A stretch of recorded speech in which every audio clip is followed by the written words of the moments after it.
ng ating mga Biblia po sa Juan, sa Ebanghelyo po ni Juan, chapter 8. John, chapter 8. At ang bababasa po natin ay nasa talatang 31, verses 31 hanggang 36. So, ano po ang nakasulat? Basahin po natin ito. Ano verse? Ano po tita? Chapter 8 po. Chapter 8 po.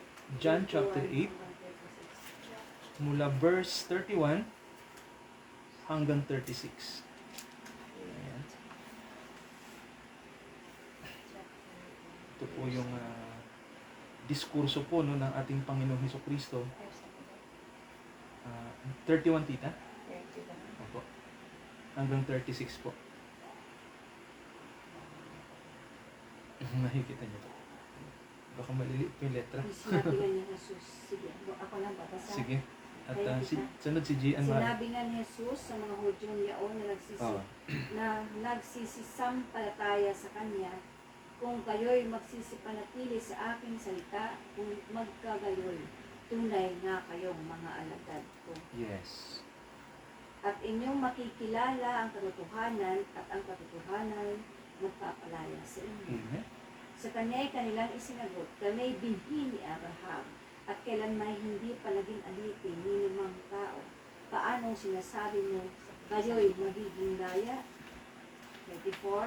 Sinagot sila ni Jesus, katotohanan sinasabi ko sa inyo, ang bawat nagkakasala ay alipin ng kasalanan. 35. At ang alipin ay hindi nananahan sa bahay magpakailanman. Ang anak ang nananahan magpakailanman. 36. Kung palayain nga kayo ng anak, kayo'y magiging tunay na malaya. Okay po, no? Pulihin po ang Diyos sa kanyang mga salita. So, nasundan niyo po no, yung pinasa po sa atin.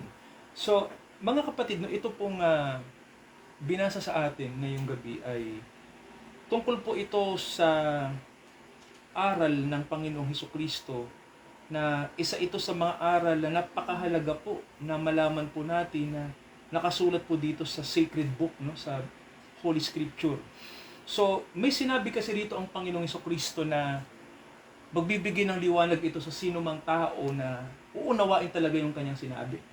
Kasi po, gusto ko pong makita nyo no, na noong ang Panginoong Hesukristo, bago pa po siya dumating, mayroon na pong Biblia na nababasa ang mga tao. So, baka tanongin nyo, Pastor, ano po ba yung Bible na nakalakha na ni Jesus nang siya ay nandito sa mundo? Mayroon na po tayong tinatawag nating Old Testament, no? Nandyan po, no? Hawak-hawak ni tita yung sinasabi na unang testamento, ang una pong Biblia talaga ay mula Genesis hanggang Malakay, no? Nandyan tita. So 39 books yan. So may Bible na po noon. At yung Bible na po na yan ay sapat po yan para ang tao po ay makaalam tungkol sa katotohanan. No? Kasi salita ng Diyos yan eh. Ngayon, ang akala ng mga tao noong araw, basta alam na nila ang Bible, alam nila ang kautusan ng Diyos, at sa tingin din ng mga tao noong araw, lalong-lalo na po yung mga tao sa Israel, na ang tawag sa kanila ay banal na mga tao, no? Holy people. Kasi ang tawag naman talaga sa Israel, Holy Land eh. Di ba hanggang ngayon, kapag nasa Middle East tayo, ang tawag talaga natin dyan sa may lugar na tinatawag natin Israel o Palestine, ang tawag natin ay Holy Land, no? So siguro iisipin nyo, Pastor, bakit tinawag na banal na lugar ang Israel? Kasi ang Israel kasi dyan galing ang Bible, no? Dyan sa lugar na yan, ang Holy Scripture po ay nasulat, dyan inipon, at dyan ang Diyos nagpakilala sa atin, no? Sa bansang yan. At siguro tatanungin nyo, ang Israel, Pastor, saan galing silang lahi? Galing sila sa isang tao na ang pangalan ay Abraham. Sa Bible po si Abraham, siya po ang tao na pinagmula ng lahing Hudyo, yung tinatawag nating mga nakatira sa Israel, at yung lahi ng mga Arabo. Yung po yung lahi na nakatira dyan sa Middle East, no? Composed of maraming bansa yan na nasa Islamic religion, no? Sila po ay mga Muslim. Pero ang lahi din ng mga Arabo ay galing din kay Abraham. Dahil si Abraham po ay may anak na si Ishmael, na 12 yung anak ni Ishmael, sila ang pinanggalingan ng mga tao sa Middle East. Kaya ang Bible po ay mayaman sa tradisyon, mayaman sa kasaysayan. So, noong panahong dumating na si Jesus sa mundo, ang akala ng mga tao, basta sila ay galing kay Abraham, alam nilang may Diyos, nasusunod naman nila ang batas ng Diyos, so sa tingin nila, okay na. Sa tingin nila, malilinis na yung kasalanan nila. No? Kasi alam naman namin ang Bible, alam namin ang religion namin. So parang si Jesus pumasok sa eksena at ang sabi niya, kung kayo sumusunod sa salita ko, makakalaya kayo sa kasalanan. Kaya ang tingin nila, who you? No, ang tingin nila kay Jesus, sino ka? Para magsabing kailangan pa naming makalaya? Galing nga kami sa banal na taong si Abraham. Galing kami sa mga taong may takot sa Diyos. Paano mo naman masasabi, Jesus, na kailangan pa naming makalaya? Alam niyo po, nung lipat lang ako sa panahon natin, ito ang sakit ng relihiyon, mga kapatid. Ang tingin ng mga tao, basta may religion tayo, alam nating may Diyos, nagsasamba tayo, so sa tingin natin okay na yun. Alam nating may Diyos, basta gumagawa ako ng mabuti, sa tingin ko okay na, hindi naman ako ng argabyado ng kapwa, okay na yun. Pero si Jesus, nang pumasok sa eksena, may sinabi siya na kailangan makatawag pansin. Kailangan nating unawain. Bakit sinabi ni Jesus, kulang pa? Hindi yan sapat. Bakit sinabi niya na kailangan yung manatili sa aking sasabihin? So, kailangan mga kapatid, alamin natin, sino ba si Jesus? Bakit niya nasabi yon? Kulang pa ba yung ginagawa naming relihiyon? Kulang pa ba na masabing banal kami? Ano pa ba ang kulang? Ang sabi ni Jesus, kailangan nyo ng aking salita. So, bakit po ba? Bakit po ba mahalaga si Jesus? Ano bang mayroon sa kanya? Sabi ng iba, tao lang siya, propeta lang siya. So, ano bang mahalaga sa kanya? Sabi ng Bible, si Jesus, ang sabi po, siya ay sinugo ng Diyos para maging alay sa kasalanan. Amen, mga kapatid? Ibig sabihin po, hindi tayo mapapagaling ng relihiyon. Kailangan natin ng isang tagapagligtas, isang manunubos, isang tao na tutubos sa atin. Siguro iisipin nyo, Pastor, bakit kailangan tayong matubos? Nasanla ba tayo? Oo, nasanla sa kasalanan. Di ba ang salitang tubos, ang ibig sabihin nun, ikaw ay bagay na isinanla. Tama ho ba? So, pag sinanla ka, pansamantala na hawak ka ng tao na pinagsanlaan. Pero pag sinabing tinubos, ano po ba pag sinabing tinubos? Ang ibig sabihin binabawi. Tama ba? Nagsanla ako. Halimbawa kay tita, sinanla ko yung salamin ko, 100. So, pansamantala na kay titing salamin. Pag sinabi kong, tita, tutubusin ko na po yung salamin ko, ito na po yung bayad sa 100 na inutang ko. Akin na po yung salamin. Kasi yung salamin yung sinanla ko. Tama ba? So, ang tawag doon, tubos. Ginamit sa Bible ang salitang tubos. Kasi, ang tao po ay naisanla sa kasalanan. Napunta tayo sa sin. So, ang kailangan gawin ng Diyos, meron siyang ipambayad para tayo ay alisin sa kasalanan. No? Kailangan tayong matubos. May pangbayad. Ang sabi ng Bible, sa Jesus ang pangbayad. Siya yung ginawang pangbayad ng Diyos para tayo ay alisin sa kasalanan. Kaya mga kapatid, may nakalagay sa Bible, kailangan tayong matubos. No? Tinawag si Jesus na manunubos. Kasi siya lang ang itinalaga ng Diyos na tao sa mundo para tubusin tayong mga makasalanang tao. Kaya si Kristo may sinabi sa atin na kailangan yung manatili sa aking salita. Kasi ang sabi niya, sige nga po, basahin natin yung sinabi sa atin, na ang sabi sa verse 31, ano pong nakalagay mga kapatid, yung may sinabi si Jesus kung paano tayo magiging alagad. No? Nakita niyo po yung verse 31 sa mabuting balita, yung binasa sa atin kanina ni Mrs. 31. Yung may mabuting balita na translation. Tingnan nga natin kung ano pinakasulat. Maliit na ano yan na number. Chapter 8, verse 1. Chapter 8, 31. Ano pa yun? Verse 8, Chapter 8. Pastor? Verse 31 Chapter po. 8 po. Chapter 8, verse 31. Opo. Yung talata po maliit. Yung sinabi ni Jesus na ngayon. Sige. Sinabi naman ni Jesus sa mga Hudyong naniniwala sa Kanya, Oo. kung tinutupad ninyo aking aral, kayo nga'y tunay na mga alagad ko. Di ba may sinasabi diyan, Sister G, na ang sabi ay, ano mahal? Kung tinutupad nyo ang aking aral. Di ba? Ibig sabihin, kailangan pala, pag Kristiyano tayo, alam natin yung teachings ni Jesus, di ba? Alam natin yung kanyang doctrines. Yan yung sinasabi na, ano bang teachings ni Jesus? Dapat malaman natin yan. Kasi alam niyo po ang problema. Sa church ngayon, no? Sa mga church, may teachings tayong naririnig. Pero ang kailangan nating marinig kung ano ba talaga yung doktrina na itinuturo ni Jesus. Nung panahon niya, kailangan din natin marinig ngayon. Kasi ako po naniniwala, hindi naluluma ang teachings ni Jesus. Laging bago yan.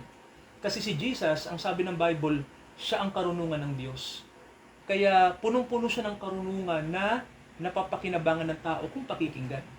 Kaya ang teachings ni Jesus hindi naluluma.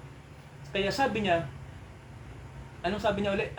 Kung kayo ay susunod o mananatili sa aking aral, kayo'y magiging mga alagad ko. Kaya ako po naniniwala, no? Alagad lang tayo ni Jesus kung talagang yung teachings niya nasusunod talaga natin.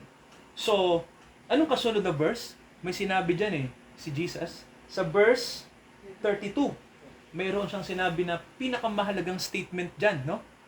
Ano pong sabi yan? Yung maliit na letra ulit, ay na numero, mahal. At inyo makikilala. Yan. Tingnan na. Makikilala ninyo ang katotohanan at ang katotohanan ang magpapalaya sa inyo. So may sinasabi yan na 'di ba ang ibig sabihin kasi ng paglaya ay ibig sabihin para ang isang pinapalaya, ang ibig sabihin ang logic nun, bago ka palayain, anong tawag doon? Pag ikaw ay hindi pa napapalaya, anong tawag sa iyo? Mga kapatid.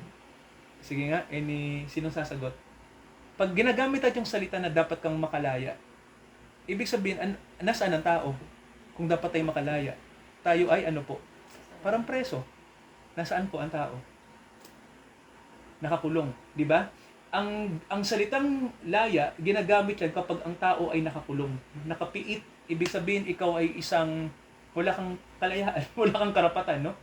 Kadalasan ang mga napipiit, yung may kasalanan. Tama ba? Kinukulong ang tao, may kasalanan. Hindi ka malaya.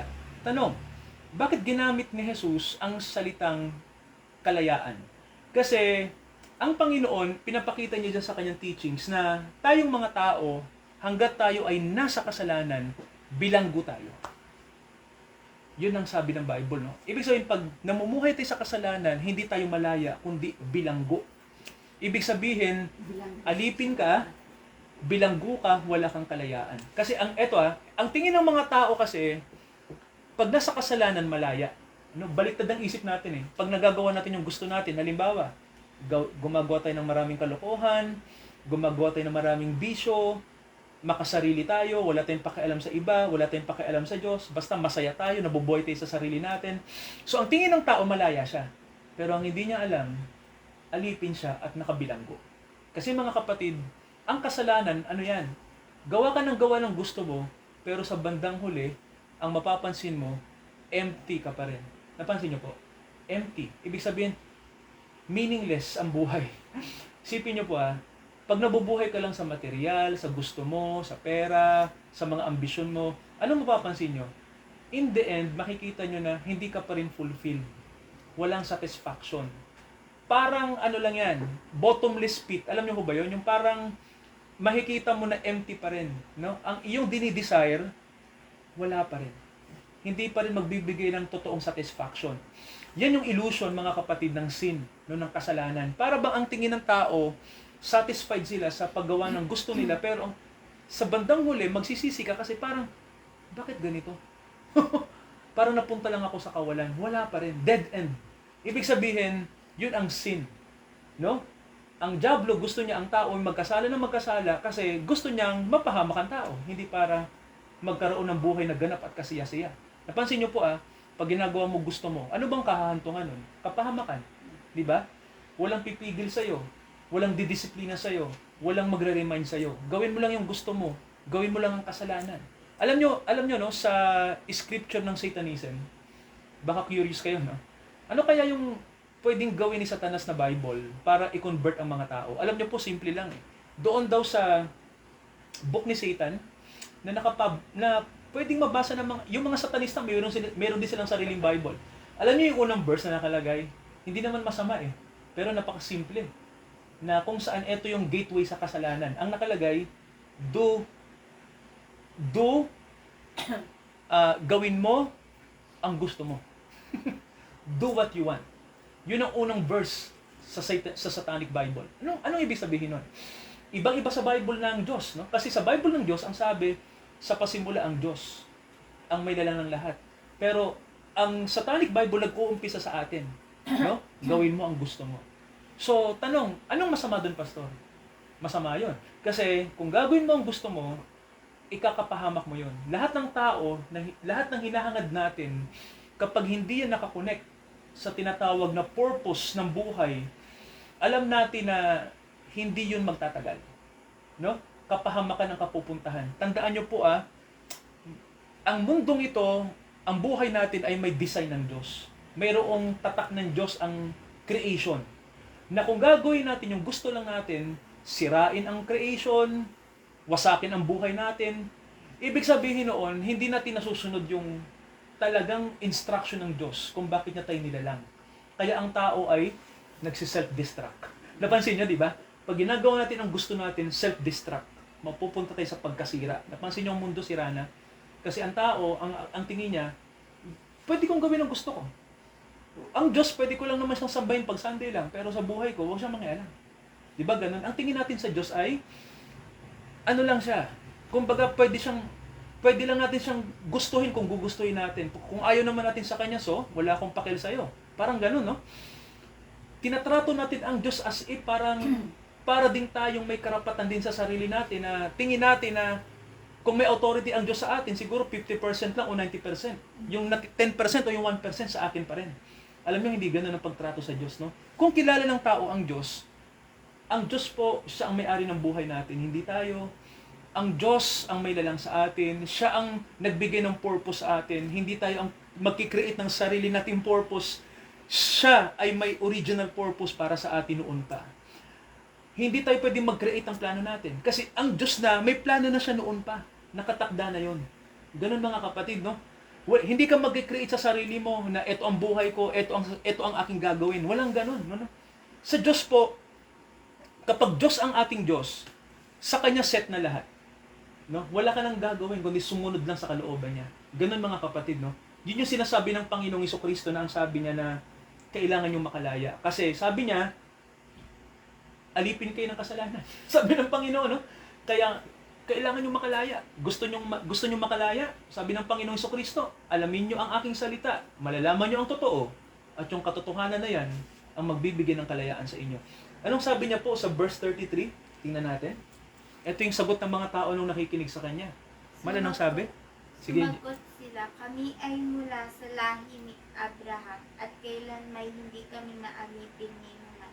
Paano mo masasabing palalayain ka? Tama. Napansin mo yung tanong ng mga tao noon, no? Sabi nila kay Jesus, paano mo naman nasabi, Jesus, na kailangan namin makalaya? Yun yung sinasabi ko na existing na ang religion, ang system ng faith mayroon na. So, bakit kailangan pa natin ng teachings ni Jesus? So, mahal, anong sabi ng Panginoon? Gian, yung kasunod na Sumagot verse? si Jesus, pakatandaan mo, ang namumuhay sa kasalanan ay alipin ng kasalanan. Hinto tayo. Anong sabi ng Panginoon dyan? Kapag tayo ay namumuhay pa sa kasalanan ay, ano po?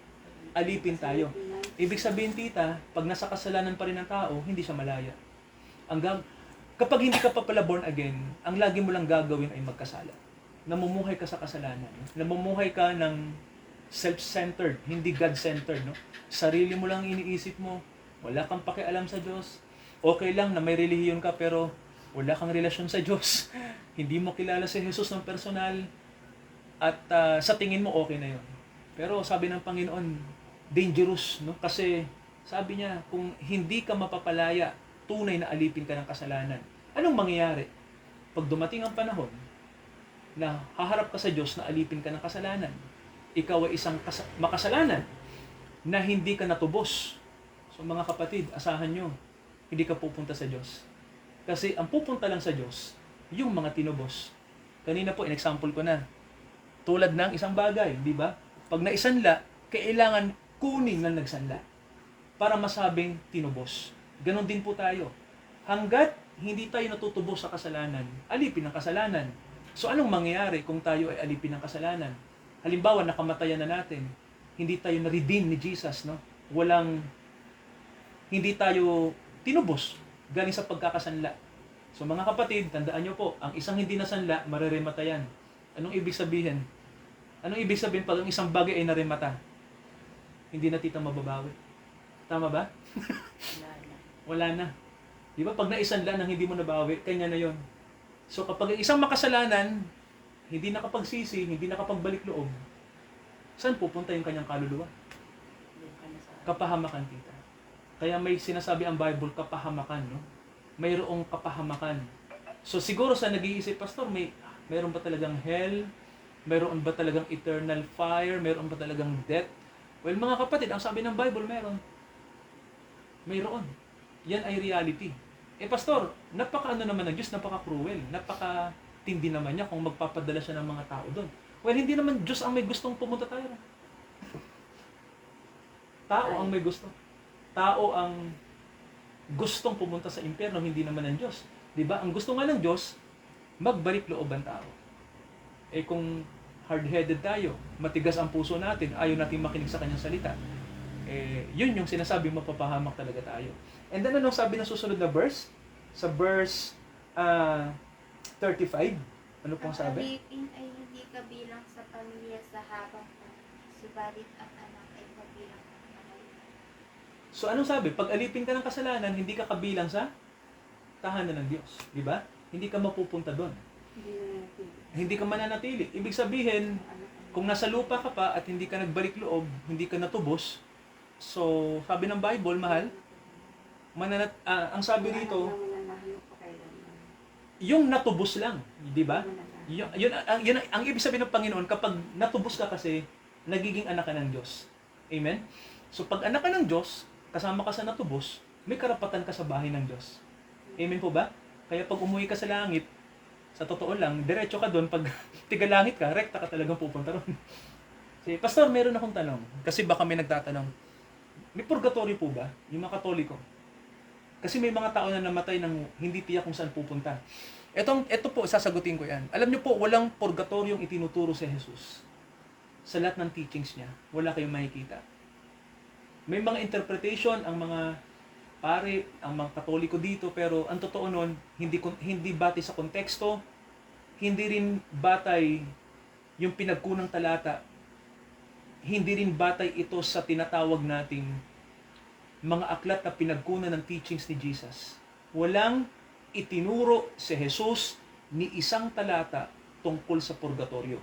Gusto kong ipaliwanag ito. Pastor, ano bang purgatorio? Parang ganito. Pag namatay ang isang tao, hindi natin alam kung langit impyerno. Tama ba, tita? Ganun yung assumption ng mga nasa simbahang Katoliko. Hindi nila alam kung...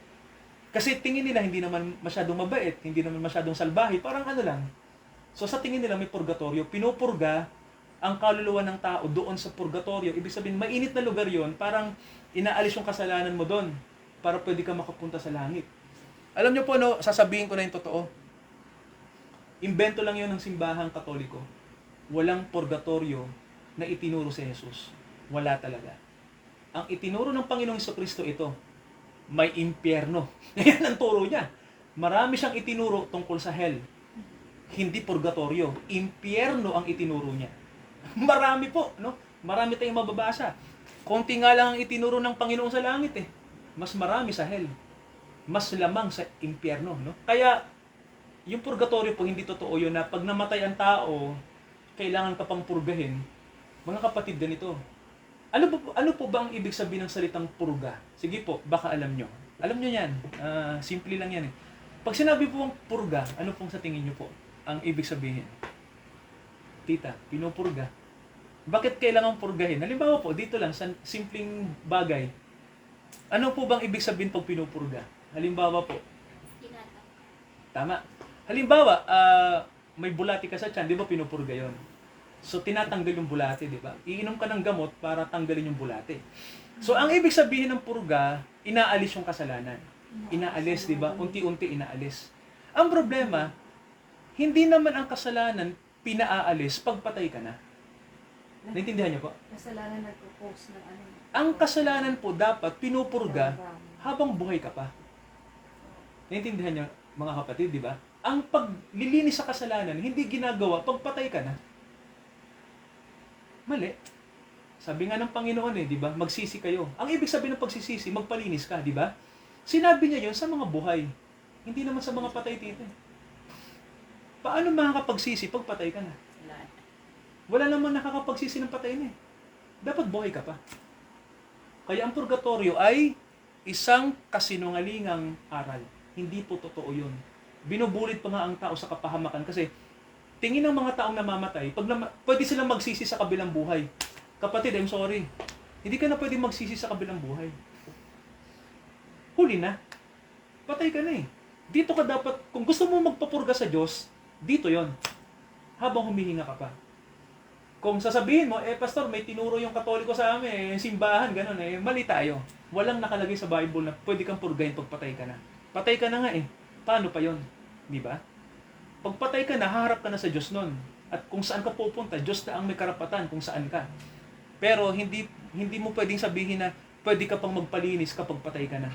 Wala pong ganun. Kaya ang sabi ng Bible sa atin, ang pagpapalaya ng Diyos, ngayon na. Di ba sabi ng verse 36, anong sabi diyan? Sabi po, chapter 8 ng John, verse 36, kung palalayain nga kayo ng anak, ang sabi diyan, kayo'y magiging tunay na malaya. Ibig sabihin, ang pwede lang maglinis sa kasalanan natin ay ang Panginoong Jesus. Amen po? Yung kanyang dugo, siya lang ang pwede magpabago sa buhay natin. Kasi ang Panginoong Jesucristo, sabi ng Bible, yung dugo niya lang, ang tanging offering na inoffer ng Diyos sa atin para linisin tayo sa lahat ng kasalanan. Kasi ang dugo ng Panginoon ay dugo ng Diyos. Mga kapatid, sabi ng Bible, perfect blood. Ang pagkakasala kasi natin, nasa buhay natin mismo, simbolo ng dugo. Kaya siguro magtatanong kayo, Pastor, bakit ba sa Bible ginagamit yung blood? Ano bang simbolo niya? Hematology. Ang blood kasi ay simbolo ng life. Kaya tayo nabubuhay dahil may dugo. Yung dugong nasa atin ay dugo ng kasalanan. Kaya namamatay tayo. So, ang gusto ng Diyos, ma-altered yung DNA natin. At ang pwede lang makapag-altered ng DNA, yung mismong blood niya. Yung dugo na banal. Yung sagradong dugo. At yan mga kapatid, yan ay dugo na hindi galing sa tao. Tandaan niyo po si Jesus, sabi ng Bible, ay anak siya ng Diyos. Amen po? Bugtong na anak. Ibig sabihin, yung DNA niya hindi tulad natin. Iba ang kanyang DNA. Ibang blood type niya. Heavenly. Sagrado. Kaya si Jesus, ang taong lumakad sa mundo ng walang kasalanan. Wala siyang sin. Siya lang ang bukod tanging tao na walang record na siya'y nagkasala. So lahat na tayo nagkasala. Pero si Jesus, unique siya. Kasi siya lang ang taong naglakad sa earth ng walang sin. Sinless. Sipin nyo, parang mahirap yun. Lumakad ka sa mundo ng walang kasalanan. Ang Panginoong Jesucristo. Kasi mga kapatid, ang kanyang DNA ay iba sa atin. Kaya nga ang tawag din sa Panginoon, alien Hindi siya tiga rito, di ba? Parang siya dumayo lang. Hindi siya talaga tiga rito. Pero nagpunta siya rito sa earth para bigyan tayo ng redemption. Lalong-lalo na po yung mga tinawag niya. So hanggang dito tayo mga kapatid sa pinag-aralan natin na ang ibig sabihin po, ang anak lang ng Diyos ang pwedeng magpalaya sa atin mula sa kasalanan. Walang iba. Walang religion na magpapalaya sa atin. Walang moral works. Walang katwirang galing sa atin. Wala talaga. It's only the Son. Diyos, si Jesucristo lang ang pwedeng magpalaya sa atin mula sa kasalanan. Hindi ang ating relihiyon, hindi ang ating moralidad. Wala talaga. Blanco yan lahat. So hanggang dito tayo. Sige po, baka may gusto pong gustong may linawin, may itanong po kayo, mahal, kung gusto mong sumusog sa pinag-aralan po natin ngayong gabi. Tita, mali na po. Alam naman tita na. Alam naman tita na. Okay. May ako pa Sige, tita. Yung mga Sige po. kasi naano ko di ba yung sa mga Katoliko. Ayan. Yun Maganda. nga, pagka di ba pag namatay ka, di ba pinagdadasal pa yung Nako! patay, di ba? Ayan, tulad yan, no? Ayun, di ba? Meron po bang epekto Pinapurga pa? pag pinagdadasal ang patay? Yan ang magandang tanong, mahal. Ayun. Wala Pinagdadasal Actually, nila wala na. yung patay. Wala na tita, doon na hinus yan. Sabi na nga, Yun ang alam ng mga Katoliko, Opo. di sa ba? pag-ibasa sa Pinagdadasal ang patay. Hebrew No? 9:27. So, tita, ang totoo nun, Hindi ka na pwedeng magdasal sa patay. Pag patay na, hindi na. Hebreo Sige, basahin natin yung Hebreo 9. 9:27. Ano ba? Basahin natin yung 27. 28, ano pala mahal? 27, tama. Hebreo 9:27. Oo, Hebrews 9 verse 27. So, 9:27. tingin, pabasa nga natin yan. Basahin natin. 9:27. Yan yung Hindi ko kasi masyadong Hebrews. 9:27. Yung chapter yung malaki G yan, tapos yung maliit yung So, verse. Yun yung 27. pwede pa bang ipagdasal ang patay? Tingnan mo yung 27. So mga kapatid, hindi na. Patay na yun eh. Habang buhay pa lang yun. Pero kung buhay pa yung pinapanalangin natin, okay yon. Pero kung patay na po, hindi na po. Wala nang pagkasa. Kita mo. Pagkamatay kasi nandun yung pag-usya. Sige, ano ang 9:27. ano nakasulat? Tingnan nga natin. Masabi mo talaga mata ko. Ang naghihintay nila. 9 Hebrews yan. Oo. Sige nga, pakibasa. 9:27. Verse 27 pa. Hebrews. Ito dito. 9. Ayan. Tingnan mo yung 27. Doble yung ano ko. Paningin dito. Ibig sabihin, tita, dagdag na yung ano, Hebreo. Ito yung 9, no? Tingnan mo yung 27. yung maliit na letra. Itinakda sa mga tao. Oo, sige. Tama. yan, basahin. Itinakda sa mga tao na sila'y minsang mamamatay at pagkatapos ay ang paghukom. Ayan, mahal. Ibig sabihin, Andun- once na namatay ng tao, nandun yung judgment. Nandun na. Doon ka nagsisentensyahan. Oo. Kasi habang buhay, ang pag-asa habang nabubuhay ka. Mm. Doon ka magkakaroon ng faith, eh. Doon tayo nakakabaha, doon tayo nakakapakinig ng salita ng Diyos. Tama. Doon natin nakikilala. Kung nakikita yung salita ng Diyos, nalalaman natin kung ano ang kaligtasan na kaloob ni Kristo. Tinakda sa mga tao ang mamatay na Once minsan. na mamatay ng tao, wala At- na. Andun yung judgment. At pagkatapos ay paghuhukom na. Paghukom ng judgment. Hindi, Pastor, paano yun? Yung mga ganong patuloy yung ginagawa nila. Kasi, natumuhay na sila sa kamangmangan ang tawag. Yun nga, Kahangalan. tita. Ignorance. Ignorance. Namumuhay tita sila sa kahangalan, hindi nila alam. Hindi nila Kasi alam. tradition, ano yan tita? Wala yan sa Biblia eh. Yun na nga. Wala. Tapos sasabihin nila, nasa langit ka na ngayon, puno ka, hindi ka na maghihirap. Nagpe-presume lang na nasa langit. Oo, diba? Kahit hindi kinilala. Tapos ang alam nila pag maliligtas ka pag gumawa ka ng kabutihan. Isa pa yan. o di ba? Napakalaking Yun ang problema yan, inaano nila tita. eh. Napakalaking Yun ang problema. naririnig ko sa kanila. Mahal, di ba kanina nag-Bible study Kailangan tayo? maging mabait ka rin sa kapwa. Ito po yung o di ba? nilinaw namin, tita, sa mga Katoliko. Kanina. Sabi namin kanina, kasi binasa namin yung Romans chapter 1. Nakasulat doon, sabi ni Pablo na ang ebanghelyo ay kapangyarihan ng Diyos sa bawat sumasampalataya. Hindi doon nakalagay, tita, ito'y kapangyarihan ng Diyos sa bawat gagawa ng alam nilang mabuti, alam nilang moralidad. Di ba ang sabi po, kapangyarihan ng Diyos sa bawat sumasampalataya. Kaya nilinaw namin sa kanila na ang basihan nyo ng kaligtasan, hindi yan galing sa Bible. Sabi namin, yan ay mali. Napakalaking mali. Na ang tingin natin, basta tayo ay gumagawa ng mabuti sa tingin natin, okay na. Moral tayo, okay na. Hindi tayo nang aapi sa iba, okay na. Hindi tayo nang aargabyado, okay na. Hindi po kabutihan ng tao ang magliligtas sa kanya. Yan ang problema. Kasi ang ating kabutihan ay, ano tita? Imperfect, no? Sabi nga po, walang matuwid eh. So kahit yung ating mabuting ginagawa, mayroon pa rin yung elemento ng kasalanan. Tita, mayroon pa rin, di ba? Kasi ang pinagmulan niyan, makasalanan eh. So, yun ang lohika, tita, no? Hindi natin pwedeng takpan ng kabutihan natin yung estado ng ating puso na makasalanan. Ang tingin ng tao, tita, okay na yun. Yun ang tingin nila, di ba? Kaya ang ano diyan, ang problema, tita, ito. Kaya ba ng taong baguhin ang kanyang sariling katayuan na makasalanan? Di ba hindi? Kasi ang sabi nga di ba mal? Si Kristo mismo nagsabi, kung ikaw ay alipin ng kasalanan, alipin ka talaga. Di ba tita? Hindi mo pwedeng palayain ang sarili mo. Nakakita na ba kayo ng bilanggo na nagsabi na, gusto ko na lumaya, palayain nyo na ako. Di ba tita? Hindi pa. Hindi mo pwedeng sabihin na, palayain na ako, ayoko nang makulong. Kailangan mo munang humingi ng pardon. At kung bibigyan ka ng pardon, tsaka ka lang makakalaya. Di ba tita? Pero kung hindi totoo yung sinasabi ng iba na, nakakulong ako sa kasalanan Diyos gusto ko nang lumaya. Gagawin ko na yung paglaya ko sa sarili ko. Walang ganoon. Kaya tita, hindi po pwede na ipangalandakan natin na mabuti tayo, sapat na para maligtas tayo. Yan po ay isang malaking kalokohan. Kaya nakakaawa po kapag ganito pa rin yung pananaw ng mga tao. Pananaw ng mga ano, Yes, tita, nakakaawa po. mga tao.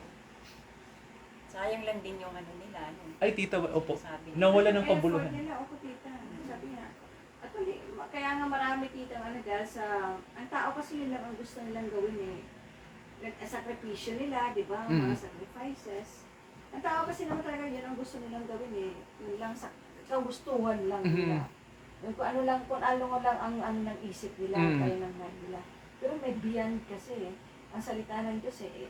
I mean, hindi talaga kaya ng tao bumalik sa Diyos eh. Kung Totoo yun. walang intervention ng Kung hindi ang Diyos talaga magpapakilala ng personal sa tao, hindi talaga makikilala ng personal din eh.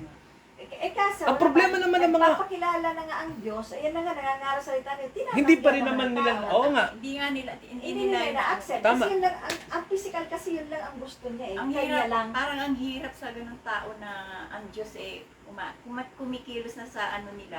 Pero hindi pa rin Pero pinapansin. hindi nila pinapansin. Ayun, tita, ang Oo, tita. malaking problema Diba? natin. Yung mga ganung tao. Yun ang katotohanan po doon, tita. Ano yung nakalagay man sa pahayag, kumakatok na nga eh, no? Kumakatok tayo pong pabuksan sa mga Yun na churches nga eh. ngayon. Oo, kumakatok na sa mga simbahan. Kasi puro na lang kalagayan ng tao, o mga testimony ng tao, magpakabuti kayo. Eh wala nga kabutihan nakita ng tao. Yun Walang, sabi ng Biblia oo nga eh. Wala eh, walang matuwid ni kahit Oo. isa. Kaya yung pinakamabuti nating pwedeng gawin, may bahid pa rin ng kasalanan. Tsaka lahat ng nasa physical na aspeto, walang kalugod-lugod. Ang salaman ay hindi pakikinabangan, di ba? Sabi ng Panginoon. Madali lang naman sabihin na ano eh, magpakabait ka. Madali lang, tita. Tumulong ka sa Tama. kapwa mo. Madali Kaya, lang. kaya ko naman bumait ng isang araw, Oo. nakaupo Oo. naman, di walang Pero ang katotohanan, no? Kaligtasan Hindi dyan ang Diyos hindi lang bumabase, kasalanan. yan ang problema eh. Pero sabi niya, 1 John 1, ay napakadali lang naman nila. If we confess, tama ba? Ano ba sa Tagalog? If we confess, Kung sabi, ipapahayag kung natin- ipapahayag natin ang ating mga pagkakasala, Oo, tapat ang Diyos na tayo ay patawarin. Di ba, tita? Oo, if we confess our sin. 1 John 1. Kaya imbis na ipagyabang natin na mabuti tayo, ang gusto ng Diyos, magpakumbaba tayo. No, tita, no? Sabi nga, di ba? Kung Aminin natin na, ano mahal? tayo makasalanan. Na tayo ay Ito sabi, makasalanan. Sabi niya, di ba, sa 8 kasi, kung sinasabi natin tayo walang kasalanan, kasi gano'n na nga eh, wala na kasalanan, hindi ako nag-aapi sa kapwa. Oh, yun May nga. mga tao, gano'n. Oo nga. Wala naman akong ginagawang masama. Pero sabi ng Lord, kung sinasabi natin Kahit wala hindi tayong ako magsimba, kasalanan, mas maraming pang hipokrito sa church. Alam niyo, itong problema dyan. Sabi nga ng Bible sa atin, nasa loob ka man ng church o nasa labas, tita. Kapag nasa kasalanan ka, delikado ka pa rin. Klaro naman sinasabi Diba? ng 1 John 1:8, ay 1 John 1:8 ba? Tama. Kung sinasabi natin tayo walang kasalanan, ay ating dinadaya ang ating sarili at ang katotohanan ay wala sa atin. Tama. Maraming tao ito, tita, kasi nagsisimba naman ako. O yun na nga. Nag-ano naman ako, hindi naman ako nag-ano ng kapwa o gano'n. Oo, Wala naman ang tao, alam naman Tapos na- ang alam problema naman pa, yung natin- sinasambahan mo pa na alam church, naman hindi Diyos. rin tinuturo. Di ba, tita? Wala, kaya nga. May mga maraming simbahan, yung mga tradisyonal na simbahan at kahit yung mga bagong sulpot na simbahan din, hindi rin naman nila nililinaw sa mga tao kung ano ba talaga ang teachings ng salvation. Di ba, tita? Nagtuturo lang din na magpakabait kayo, magpakabuti Yun nga kayo, ganun lang din.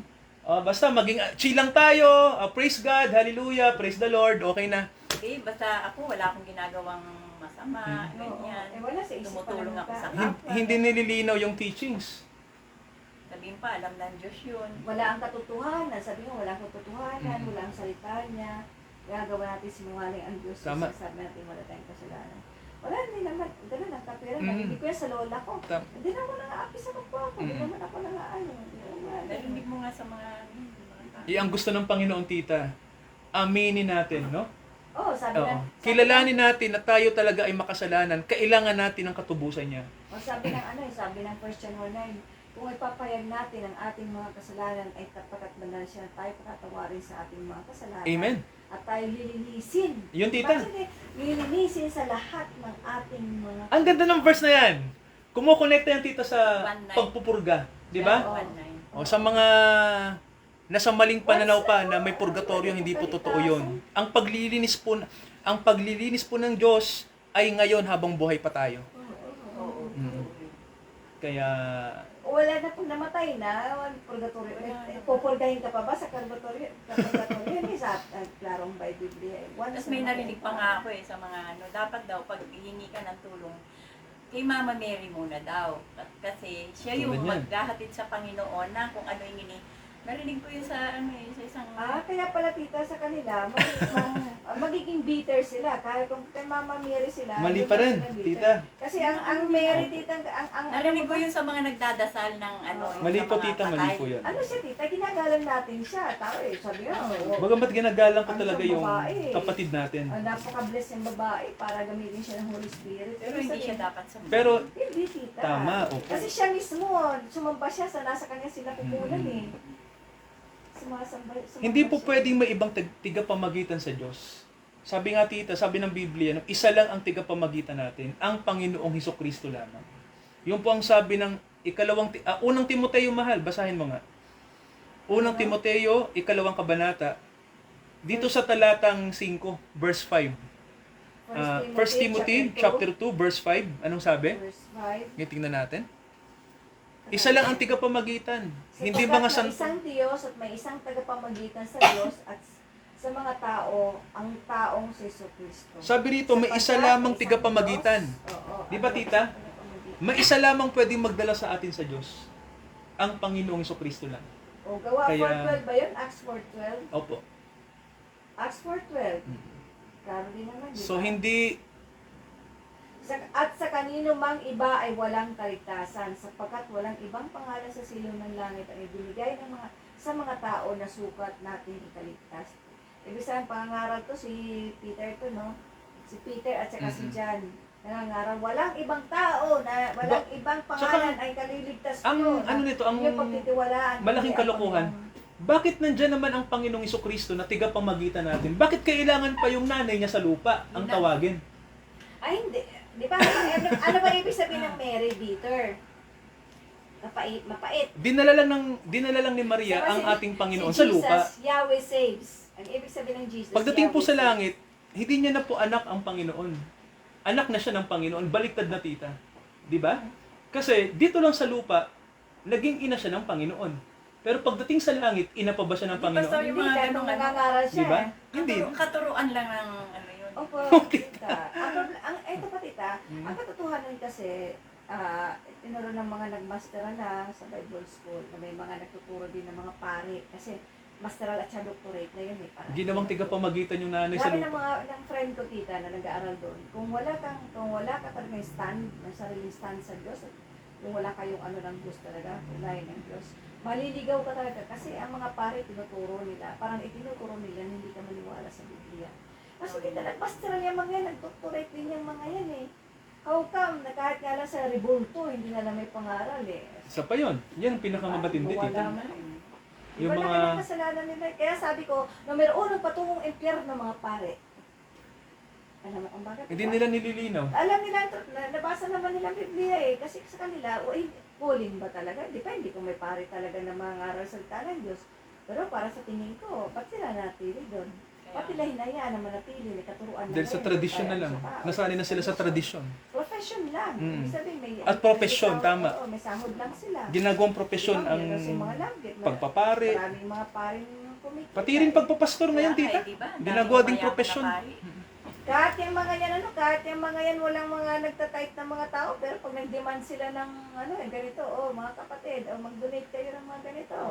Hindi pa nga tayo ganun eh, di ba? Dapat naman nag-donate eh. Sa atin, mas yun, blessing, di ba? Katotohanan yun. Sa akin, pag nag-donate, sister, mag-donate ka ng 100,000. Di ba? Ang mga may mga ganun sila. Ito, may mga pasal din naman ganun. Pero ang Wala talagang namang issue. problema sa katolikong term lalag. Universal Church yun. O nga nila, kaya lang, umbrella. inangkin ito ng Yun sekta ang ng Romano. Kumbaga, Inangkin ng mga Italiano, tita, yung terminong katoliko na sila ang parang puno ng pagiging katoliko o simbahang universal. Pero ang totoo ng tita, hindi sila ang puno. Kung mayroong universal na simbahan, si Jesucristo ang puno, hindi sila. Kaya nga. Hindi ang Papa sa Roma, Oo. hindi sila. Isa lang ang puno natin, ang Panginoong Hesukristo lang. Mang-aatake ba tayo sa Katoliko? Hindi, atake yun. Tinatama lang natin. Katotohanan Di ba, tita? yun eh. Ito, Oo, salita ng Diyos. Winawasto lang natin yung maling Yan pananaw. kanina, tita, kasi actually kanina, kailan pa rin Katoliko din naman sila. Pero unti-unti din naman natin. So, may one day talaga kasi may mga revoltas. Pero one day din, may panahon, parang hindi, sa tingin ko hindi pa panahon Pero na. dapat bukas din talaga isip mo Tama. ang katotohanan. Kasi Pero ano sila, willing sila, tita. pag sarado ang ano mo, wala. Pero ang tanong mahal, bakit may mga Katoliko na ayaw na nilang, bakit sarado kandado na sila? Yun na nga, oo, yun na nga. Alam niyo, tita, ang rason kung bakit? Kasi, ano mahal? Ano sa tingin mo? Anong Doon na- nasa psycho mo? Doon na, Ito sa akin Doon na sila isinilang, mamamatay, doon sila isinilang, Convenient na sila, tita. mamamatay sila. Convenient na Doon sila. na sila mamamatay. O hindi ka nun eh, hindi ka naman isinilang, isinilang kang hubad eh, nagdalit ka rin naman. So, ibig sabihin, mag-ano ka rin, magsaliksik ka din. Mm-mm. Tama ba?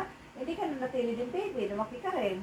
Nagkaroon kang trabaho, pero hindi sa buhay. Ganon din sa pananampalataya. Ay, sa pananampalataya, hindi. Yan ang problema sa mga Katoliko, conveniente, yung mga, di ba?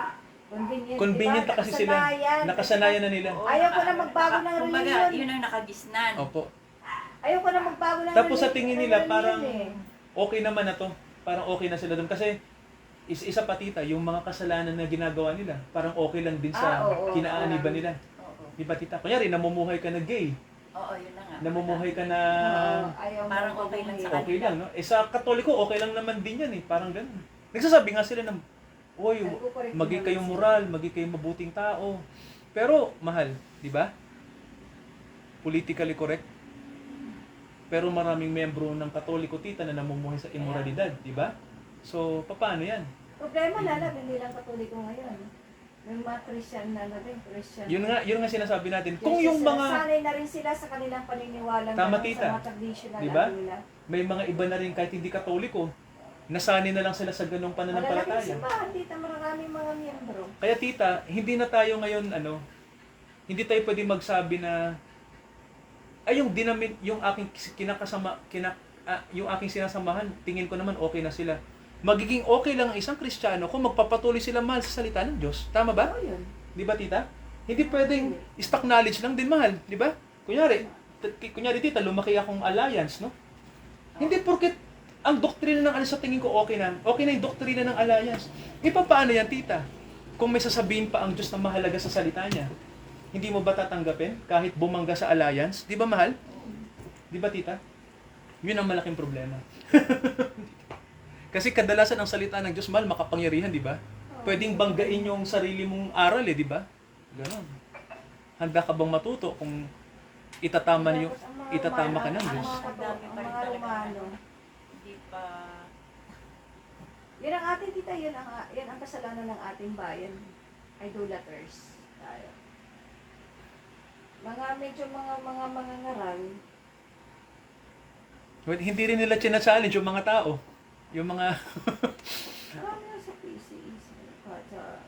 Sa grupo ng mga Kristyano, ang daming mga tita, kahit mga Christian na, hindi pa rin talaga. Hindi Di ba, na- tita? Hindi Kahit, na kaya magtuwid ng tao. napansin nyo po, kahit nagsisimba na, di ba, tita? Nakita nyo na wala namang pagbabagong nangyari. Malaking problema. Kaya ano. Kaya kailangan pala mapalaya talaga tayo ng anak ng Diyos. Si Jesus, Ang daming Kristiyano ngayon, palasimba, pero ano, nakita nyo tita na, no? Di ba? Malaki pa rin ang problema.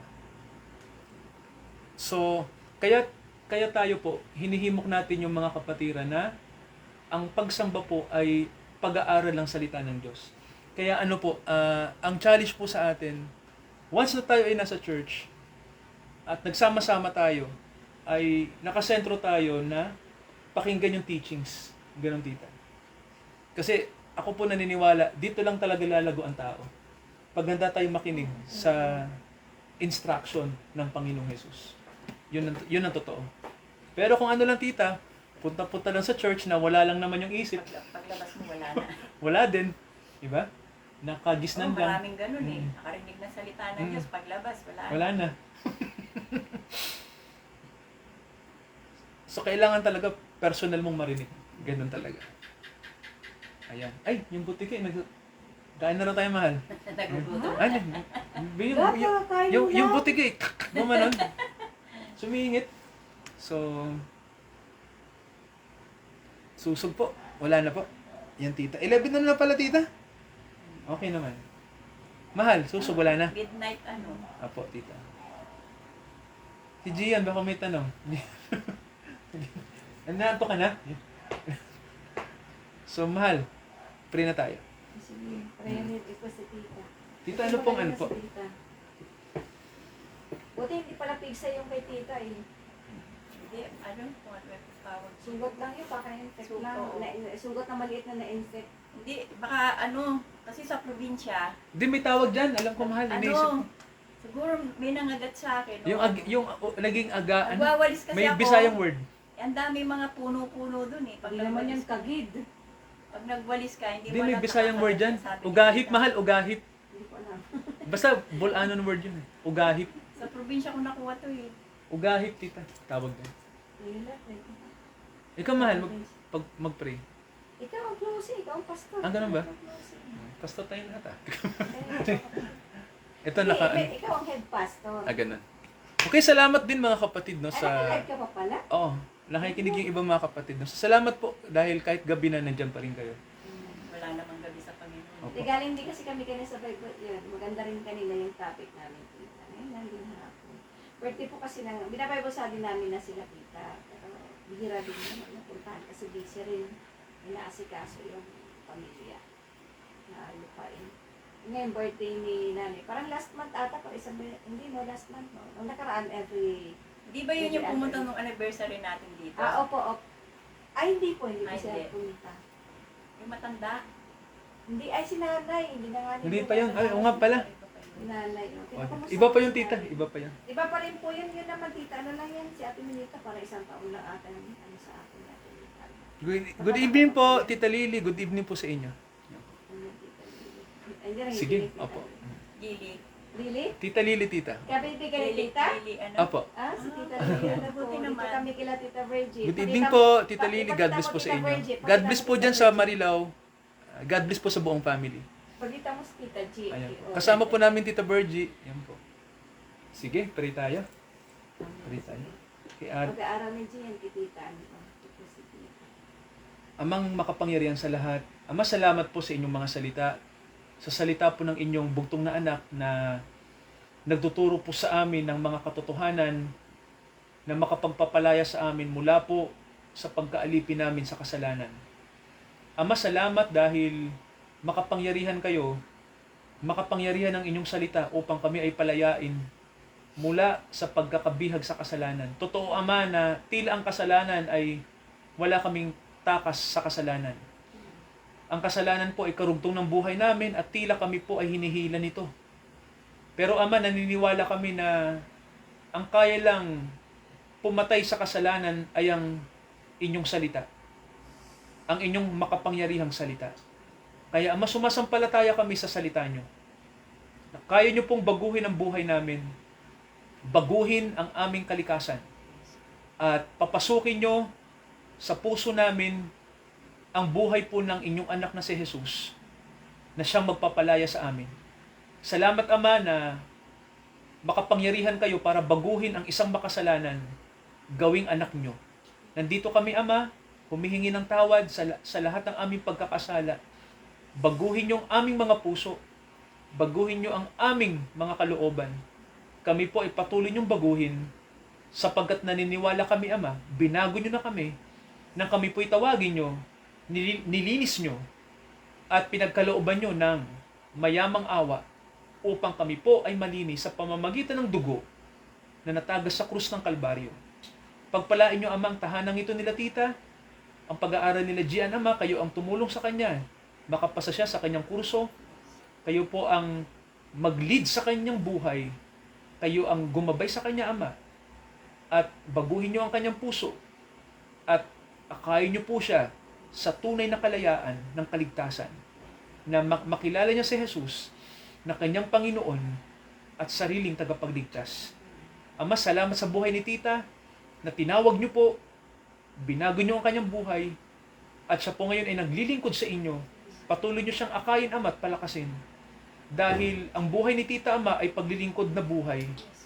At naniniwala kami, Ama, na gagantimpalaan nyo siya dyan sa kalangitan sa panahong itinakda nyo na siya'y, kung dumating na ang panahon, Ama, natawagin nyo siya, kaming lahat, ayon sa inyong itinakda, naniniwala kami, bibigyan nyo kami ng putong ng buhay, sapagkat ang inyong mga anak, Ama, ay naglingkod sa inyo at inali ang kanilang buhay upang paglingkuran kayo, upang ang mabuting balita, Ama, ay lalo pang malaman ng mga tao sa pamamagitan ng buhay ng inyong mga anak. Ama, patuloy niyong pagpalain din ang aking may bahay, ang kanyang mga panalangin, ang mga kapatid namin, Ama, na may mga panalangin din po, mga personal na bagay. Ama, nababasa niyo ang kanilang puso at alam niyo po ang kasagutan sa kanilang mga panalangin. Turuan niyo kami na laging manalangin. Patawarin niyo rin kami, Ama, kung nagugugol namin ng panahon. Kakaunti lamang kaming panahon nakakapanalangin. Pero Ama, salamat dahil kung may panahon kaming makapanalangin, Ama, ito'y biyaya na.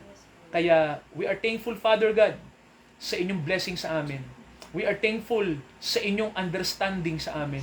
We are thankful, Father, na ang inyong mga habag pa rin ang aming maaasahan.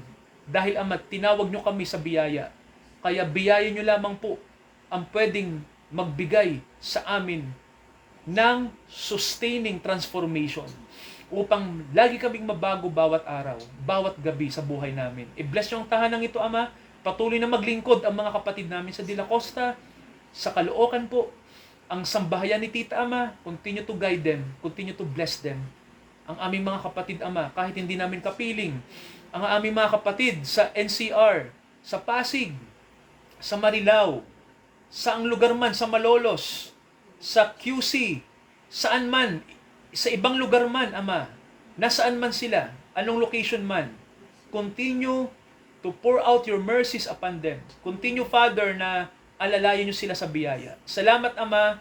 Patuloy nawa ang aming pangangaral po ay makarating pa po sa maraming tao na hinirang nyo, Ama. I-bless nyo po ang inyong salita. I-bless nyo kami sa magdamag na ito. Be with us.